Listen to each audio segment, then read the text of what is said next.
Hi guys, Monica from the Auburn Hill Homestead, coming to you live from my kitchen.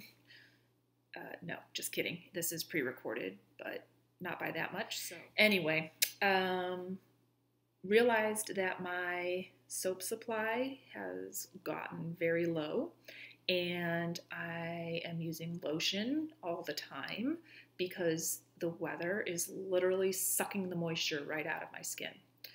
So since said soothing soap collection is low, I figured I'd go ahead and make a batch today, and why not film a tutorial video for you guys, because making cold press soap is pretty easy and fun, and why not? Few little things to know ahead of time. Even though it is cold press soap, you're going to want to use safety items like goggles, a mask,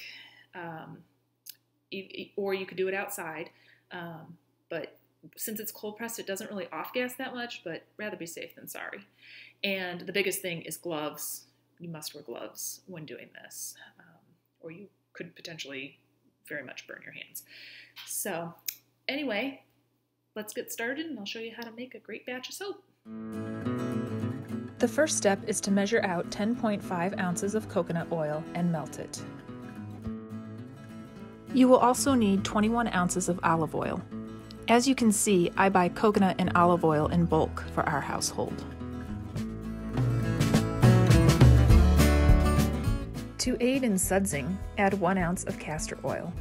This is optional, so if you choose not to do this, just make up the difference with either coconut or olive oil. Then make sure to mix all oils well. Next, carefully measure out 4.8 ounces of lye.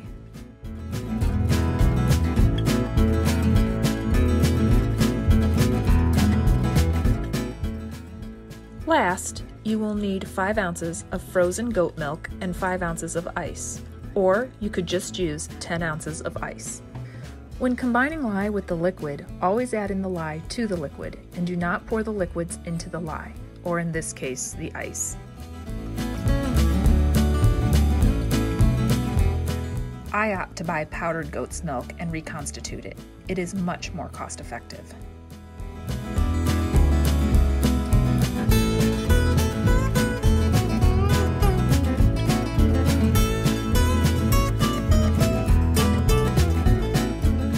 Stainless steel bowls are safest when working with lye.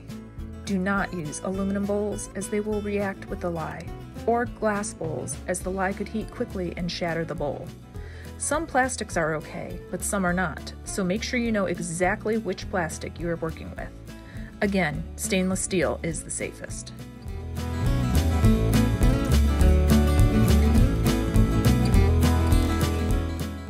Take the temperature of the liquid lye mixture and then the oil mixture.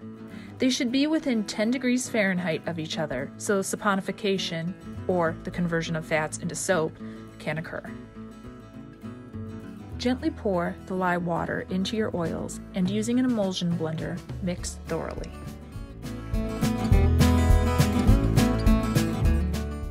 Be careful not to lift the stick blender out of the liquid unless you would like to paint your walls and yourself with soap.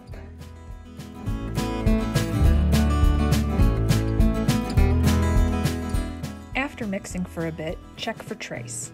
Trace happens when the oils and lye water have emulsified.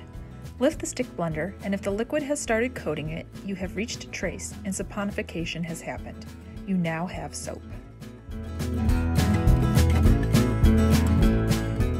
Now is the time to add essential oils. Lavender and eucalyptus are two of my favorites.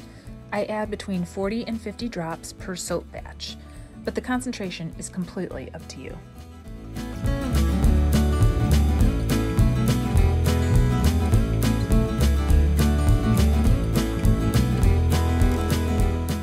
Thoroughly mix in your essential oils.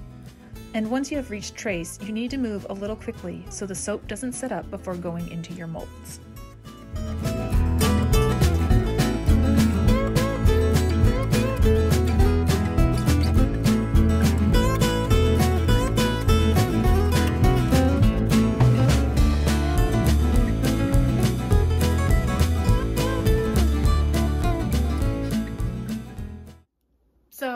Once you're all done pouring your soap, you need to just go ahead and find a place where it will not be disturbed for a few days at least. It's going to take a while for it to harden up.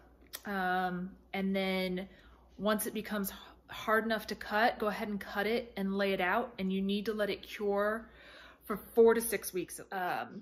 If you don't, you can go ahead and use it right away, but you will just blow through it. It will just disintegrate really quickly if you haven't let it cure. So once you're all done making the soap, all that's left is the cleanup process. And again, when you're cleaning up, especially the bowl that had the lye in it, make sure to wear your gloves so you don't burn your hands. I hope you guys have enjoyed this video, and I hope you have a great rest of your week.